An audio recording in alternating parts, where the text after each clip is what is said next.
রাস্তায় মোড় ঘোরার সময় বাসটির নিয়ন্ত্রণ হারিয়ে ফেলেছিলেন চালক। এই অবস্থাতে বাসটি এলোমেলোভাবে কয়েকটি গাড়িকে ধাক্কা দিয়ে ব্রিজের দিকে যেতে থাকে এবং কয়েক সেকেন্ডের মধ্যে সেতুর রেলিং ভেঙে নদীতে পড়ে পুরোপুরি ডুবে যায়। বাসডুবির এই ঘটনায় অন্তত 7 জন নিহত হয়েছেন। তাদের সবাই বাসটির যাত্রী ছিলেন। শনিবার সকালের দিকে রাশিয়ায় ঘটেছে এই ঘটনা। জরুরি পরিষেবা দপ্তরের কর্মকর্তারা জানিয়েছেন, বাসটিতে চালক সহ যাত্রী ছিলেন অন্তত 20 জন। তাদের মধ্যে 9 জনকে উদ্ধার করা সম্ভব হয়েছে। উদ্ধারকৃত এই 9 জনের মধ্যে জীবিত ছিলেন মাত্র 2 জন। পুলিশ এবং প্রত্যক্ষদর্শীদের বরাত দিয়ে রুশ সংবাদ মাধ্যম আরটি জানিয়েছে, নদীতে পড়ার আগে অন্তত কয়েকজন যাত্রীর বাসের দরজা দিয়ে বেরিয়ে গিয়ে আত্মরক্ষার সুযোগ ছিল, কিন্তু সম্ভবত পরিস্থিতির আকস্মিকতায় তারা সবাই হতবিহ্বল হয়ে পড়েছিলেন। পরে সিসিটিভি ফুটেজেও তার সাক্ষ্য মিলেছে।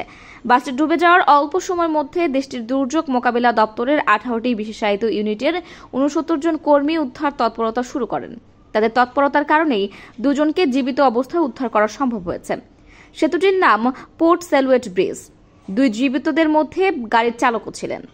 উদ্ধারের পর তাকে থানায় নিয়ে যাওয়া হয়েছে এবং তার বিরুদ্ধে একটি ফৌজদারি মামলা হয়েছে বলে জানিয়েছে আরটি।